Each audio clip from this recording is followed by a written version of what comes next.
Death toll from Russian attack on Sloviansk apartment block rises to 11. Moscow claims Wagner forces have captured 2 more areas of Bakhmut. The number of fatalities from a Russian missile strike on the city of Sloviansk in eastern Ukraine has increased to 11. Rescue workers were still working on Saturday to try to free individuals trapped under the rubble of a heavily damaged apartment tower. 2 ladies were murdered by Russian shelling in Kherson on Saturday, according to the office of the Ukrainian president.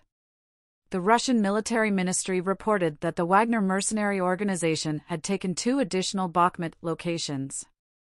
According to the Ukrainian military, pro-Kiev fighters are still fighting on despite bloody and fierce battles. There is no independent verification of the assertions.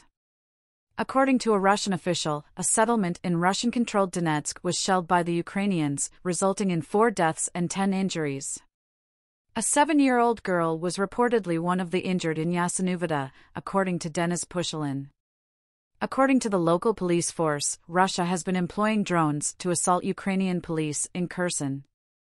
According to the report, 2 policemen were hurt when a police car was attacked in the Korbel neighbourhood, while in Berislav, 1 officer was hurt and cars were damaged. The Ukrainian finance minister said on Saturday that a fresh international economic aid package worth $115 billion is increasing Ukraine's confidence that it can defeat Russian forces despite growing awareness that the war may drag on longer than anticipated. Serhiy Marchenko claimed that during this week's meetings of the World Bank and the International Monetary Fund in Washington, the Group of 7, G7, finance ministers gave him assurances that they would help Ukraine for as long as necessary.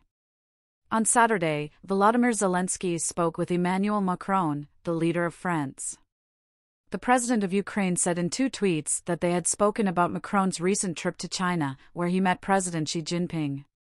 To safeguard their own farmers, Poland and Hungary have prohibited the importation of food and grains from Ukraine, according to officials from both nations on Saturday. Since Russia's invasion of Ukraine restricted its Black Sea channels, Ukraine has been exporting grain to other nations via the European Union, which has lowered costs. According to the UK Ministry of Defence, a new Russian regulation has eliminated a barrier that permitted some men to avoid the draft and indicates Moscow expects a protracted battle in Ukraine.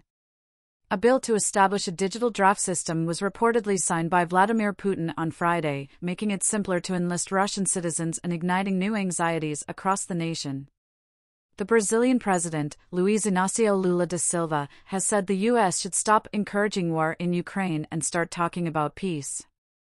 In that way, the international community would be able to convince the Russian and Ukrainian presidents that peace is in the interest of the whole world, Lula told reporters in Beijing at the end of a visit where he met President Xi Jinping.